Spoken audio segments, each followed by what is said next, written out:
स्कंद 10 अध्याय 17. भगवान श्रीकृष्णांची दिनचर्या आणि जरासंधाच्या कैदी राजांच्या दूताचे त्यांच्याकडे येणे. श्रीशुक म्हणतात, जेव्हा पहाटे कोंबडे आरवू लागत तेव्हा ज्यांच्या गळ्यात श्रीकृष्णांचा हात असे त्या श्रीकृष्ण पत्न्या विरहाच्या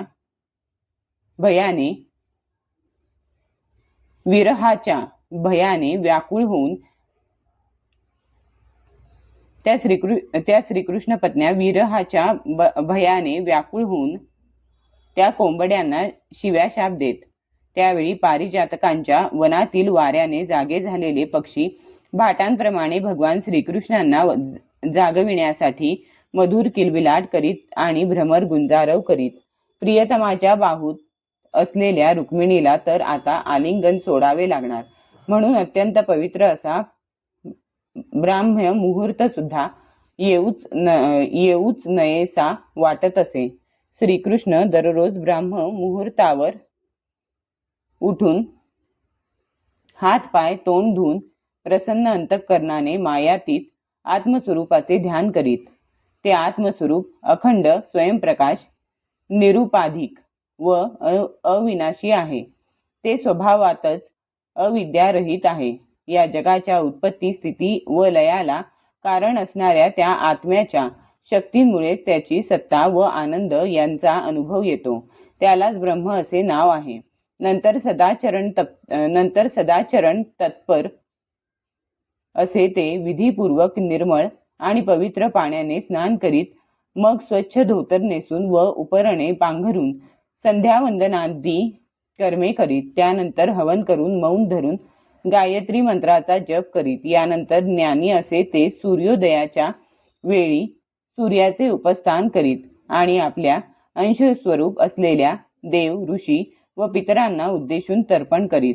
नंतर ज्येष्ठ व आदरणीय ब्राह्मणांची विधीपूर्वक पूजा करून त्यांना वस्त्रालंकार देऊन दररोज प्रत्येकी एक एक बद्व 13,084 दुधाळ प्रथमच व्यालेल्या वासरू असणाऱ्या शांत स्वभावाच्या गायी, रेशमी वस्त्र, मृगचर्म आणि तीळ यांसह दान करीत. त्यावेळी त्यांना सुंदर वस्त्रे व मोत्यांच्या माळा घातल्या जात. त्यांच्या शिंगांना सोने आणि खुरांना चांदी मढविलेली असे.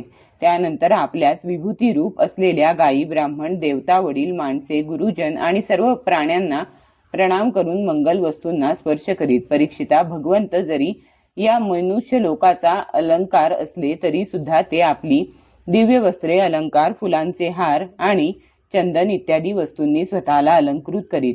यानंतर ते तूप आणि आरशात आपले मुख पाहत गाय, बैल, ब्राह्मण आणि देवता यांचे दर्शन घेत. मग पुरवासी आणि अंतःपुरात राहणाऱ्या चारही वर्णांच्या लोकांच्या कामना पूर्ण केल्यानंतर आपल्या अन्य प्रजेची इच्छापूर्ती करून त्यांना संतुष्ट करीत आणि या सर्वांना प्रसन्न पाहून स्वतः आनंदी होत.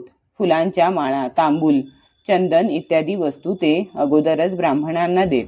नंतर स्वजन मंत्री आणि राण्यांना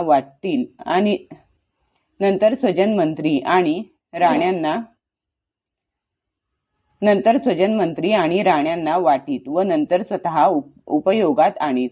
तोपर्यंत त्यांचा सारथी सुग्रीव इत्यादी घोडे जुंपलेला अत्यंत अद्भुत रथ घेऊन येई आणि प्रणाम करून भगवंतांच्या समोर उभा राही. यानंतर ते सात्यकी आणि उद्धवासह आपल्या हाताने सारथ्याचे हात पकडून सूर्य ज्याप्रमाणे उदयाचलावर आरूढ होतो त्याप्रमाणे रथावर स्वार होत. त्यावेळी अंतःपुरातील स्त्रिया लज्जा आणि प्रेमपूर्ण नजरांनी त्यांच्याकडे पाहत आणि मोठ्या कष्टाने त्यांना निरोप देत. तेव्हा भगवान स्मित हास्य करून त्यांचे मन बरोबर घेऊन महालाच्या बाहेर पडत. परीक्षिता, त्यानंतर भगवान श्रीकृष्ण सर्व यादवांसह सुधर्मा नावाच्या सभेत प्रवेश करीत. जे लोक त्या सभेत बसत त्यांना तहान, भूक, शोक, मोह आणि जरा, मृत्यू हे 6 विकार बाधत नसत.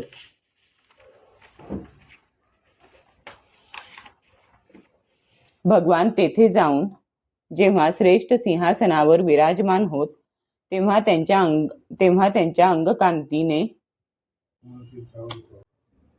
भगवान तेथे जाऊन जेव्हा श्रेष्ठ सिंहासनावर विराजमान होत तेव्हा त्यांच्या अंगकांतीने सर्व दिशा उजळून जात. जसा आकाशात तारकांनी वेढलेला चंद्र शोभून दिसतो त्याप्रमाणे श्रेष्ठ यदुवीरांच्या मध्ये यदुपती श्रीकृष्ण शोभून दिसत. राजासभेमध्ये विदूषक निरनिराळ्या प्रकारच्या हास्य विनोदांनी, नटाचार्य अभिनयांनी आणि नर्तकी कलापूर्ण नृत्यांनी अशा वेगवेगळ्या प्रकारे भगवंतांची सेवा करीत.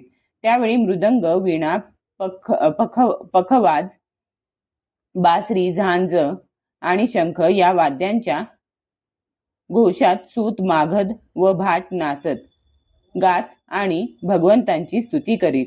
काही वेदवेत्ते ब्राह्मण तेथे बसून वेदमंत्रांचे विवेचन करीत आणि काही जण पवित्र कीर्ती राजांची चरित्रे ऐकवीत. एके दिवशी तेथे एक नवीन मनुष्य आला. द्वारपालांनी भगवंतांना तो आल्याची सूचना देऊन त्याला सभागारात आणले. त्या मनुष्याने भगवान श्रीकृष्णांना हात जोडून नमस्कार केला आणि त्या राजांचे दुःख सांगितले की जे 20,000 राजे जरासंधाच्या दिग्विजयाच्या वेळी त्याला शरण आले होते त्यांना जरासंधाने बळजबरीने कैद करून एका किल्ल्यात ठेवले होते. हे भगवान श्रीकृष्ण आपले स्वरूप कोणालाही न कळणारे आहे. जे आपल्याला शरण येतात त्यांचे सर्व भय आपण नाहीसे करता. हे प्रभू, आमची भेदबुद्धी नाहीशी झालेली नाही. आम्ही संसारामुळे भयभीत होऊन आपल्याला शरण आलो आहोत. हे भगवन बहुतेक लोक निषिद्ध कर्मे करण्यात गुंतलेले असतात. ते आपण सांगितलेली आपली उपासनारूप कल्याणकारी कर्मे करीत नाहीत. जीवनासंबंधी आशा अभिलाषांमध्ये भ्रमाने भटकत असतात. जे बलवान असे आपण कालरूपाने त्यांची जीवनाची आशा तत्काळ धुळीला मिळविता. त्या कालरूप आपल्याला आम्ही नमस्कार करतो.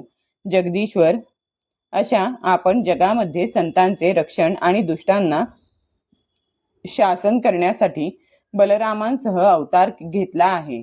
असे असता हे प्रभो, एखादा राजा आपल्या आज्ञेविरुद्ध वागून आम्हाला दुःख देतो की आमचीच कर्मे आम्हाला दुःख देत आहेत हे आम्हाला कळत नाही. हे प्रभो, राज्योपभोगाचे सुख विषय साध्य असून स्वप्नाप्रमाणे क्षणभंगूर आहे. तरीही नेहमी भयग्रस्त अशा नाशवंत शरीराने आम्ही हे ओझे ओढतोच. तुमच्याच मायेमुळे अत्यंत दीनवाणे झालेले आम्ही निष्काम भक्तांना तुमच्यापासून मिळणारे आत्मसुख सोडून अकारण हे कष्ट भोगत आहोत. हे भगवन, आपले चरण शरणागतांचे दुःख नाहीसे करणारे आहेत. म्हणून आपणच जरासंधरूप कर्मांच्या बंधनातून आम्हाला सोडवा. हे प्रभो, त्या एकट्याजवळ 10,000 हत्तींचे बळ आहे आणि जसा सिंह मेंढ्यांना जरबेत ठेवतो त्याप्रमाणे त्याने आम्हाला आपल्या वाड्यात बंदिस्त करून ठेवले. हे चक्रपाणी, आपण जरासंधाशी 18 वेळा युद्ध करून 17 वेळा त्याचा पराभव करून त्याला सोडून दिले. परंतु एक वेळ त्याने आपल्यावर विजय प्राप्त केला. आपला पराक्रम अनंत आहे हे आम्ही जाणतो. असे असूनही साधारण माणसासारखे वागत आपण पराभूत झाल्याचा अभिनय केलात. परंतु यामुळे त्याची घमेंड वाढली. कधीही जिंकले न जाणारे हे भगवन, आपली प्रजा असलेल्या आम्हाला तो त्रास देणार नाही असे करावे. दूत म्हणाला, जरासंधाचे बंदी असलेले राजे आपल्या पायाशी शरण आले आहेत आणि ते आपले दर्शन घेऊ इच्छितात. तरी आपण त्या दिनांचे कल्याण करावे. श्री शुकदेव म्हणतात, राजांचा दूत असे सांगत होता तेवढ्यात सोनेरी जटा असलेले परमतेजस्वी देवर्षी नारद सूर्योदय व्हावा तसे तेथे येऊन पोहोचले. ब्रह्मदेव इत्यादी सर्व लोकपालांचे स्वामी भगवान श्रीकृष्ण त्यांना पाहताच सभासद आणि सेवकांसह आनंदाने उठून उभे राहिले आणि मस्तक लवून त्यांना वंदन करू लागले. देवर्षी नारद जेव्हा आसनावर बसले तेव्हा भगवंतांनी त्यांची विधीपूर्वक पूजा केली आणि आपल्या श्रद्धेने त्यांना संतुष्ट करीत मधुर वाणीने ते म्हणाले, हे देवर्षे, सध्या तिन्ही लोकांचे कुशल आहे ना? आपण तिन्ही लोकांमध्ये जात असता, यामुळेच आम्हाला आपल्याकडून सर्वांची खुशाली समजते. ईश्वराने रचलेल्या तिन्ही लोकांमधील अशी कोणतीही घटना नाही की जी आपल्याला माहीत नाही. म्हणून आम्ही तुम्हाला विचारतो की पांडवांचे यावेळी काय चालले आहे? श्री नारद म्हणाले, हे सर्वव्यापी अनंता, आपण विश्वाचे निर्माते असणाऱ्या ब्रह्मदेव इत्यादींना सुद्धा कळण्यास कठीण अशी आपली माया मी अनेक वेळा पाहिली आहे. लाकडात गुप्त असलेला अग्नी जसा स्वतःचे तेज लपवून ठेवतो, तसे आपण चराचरामध्ये आपल्या अचिंत्य शक्तीने गुप्तपणे व्यापून राहिलेले आहात. म्हणून आपण जे हे विचारित आहात त्याबद्दल मला काहीही आश्चर्य वाटत नाही. हे भगवन, आपण आपल्या मायेनेच या जगाची निर्मिती आणि संहार करता. आपल्या मायेमुळेच ते असत्य असूनही सत्य असल्यासारखे वाटते. आपण केव्हा काय करू इच्छिता हे चांगल्या तऱ्हेने कोणाला कळणार आहे. ज्यांचे स्वरूप अचिंतनीय आहे त्या आपल्याला मी नमस्कार करतो. या अनर्थकारक शरीरांमुळे जीव जन्म मृत्यूच्या चक्रात फिरत राहतो व यातून मुक्त कसे व्हावे हे तो जाणत नाही. वास्तविक त्याच्याच हितासाठी आपण नाना प्रकारचे लीलावतार धारण करून आपल्या पवित्र यशाचा दीप प्रज्वलित करता. त्या आपणास मी शरण आलो आहे. प्रभो, आपण स्वतः परब्रह्म असून माणसासारखी लीला करीत मला विचारित आहात. म्हणून मी आपला आतेभाऊ आणि भक्त राजा युधिष्ठिर काय करू इच्छितो ते सांगतो. आपल्या पूजेला योग्य अशी श्रेष्ठ संपत्ती मिळावी म्हणून राजा युधिष्ठिर यज्ञात श्रेष्ठ अशा राजसूय यज्ञाचे आपल्या पूजेला योग्य अशी श्रेष्ठ संपत्ती मिळावी म्हणून राजा युधिष्ठिर यज्ञात श्रेष्ठ अशा राजसूय यज्ञाने आपली आराधना करू इच्छितो. आपण याला संमती द्यावी. हे भगवन, त्या श्रेष्ठ यज्ञामध्ये आपले दर्शन घेण्यासाठी देव आणि यशस्वी राजे येणार आहेत.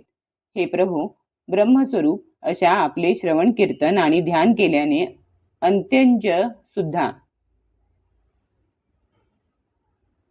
अंत्यंज सुद्धा पवित्र होतात. तर मग जे आपले दर्शन आणि स्पर्श प्राप्त करून घेतात त्यांच्याबद्दल काय सांगावे? हे त्रिभुवन मंगला, ज्याप्रमाणे आपली चरणामृतधारा स्वर्गामध्ये मंदाकिनी, पाताळात भोगवती आणि मृत्यू लोकात गंगा या नावाने वाहत जाऊन साऱ्या विश्वाला पवित्र करीत आहे, त्याचप्रमाणे आपली निर्मळ कीर्ती सर्व दिशांमध्ये विस्तारली असून तिने स्वर्ग, पृथ्वी आणि पाताळ व्यापले आहेत. श्रीशुक म्हणतात, जरासंधाला जिंकू इच्छिणाऱ्या यादवांना नारदांचे हे म्हणणे पसंत पडले नाही. तेव्हा श्रीकृष्ण स्मितहास्य करीत अतिशय गोड वाणीने उद्धवाला म्हणाले. श्रीकृष्ण म्हणाले, उद्धवा, तू माझा सुहृद, दिव्य नेत्र आणि राजनीती चांगल्या प्रकारे जाणणारा आहेस. म्हणून याविषयी काय करावे ते तू सांग. तुझ्या म्हणण्यावर आमची श्रद्धा आहे, म्हणून तुझ्या सल्ल्यानुसारच आम्ही वागू. उद्धवाने पाहिले की आपले स्वामी सर्वज्ञ असूनही अजाणत्यासारखे सल्ला विचारित आहेत. तेव्हा त्यांची आज्ञा शिरोधार्य मानून तो म्हणाला. अध्याय 70 समाप्त.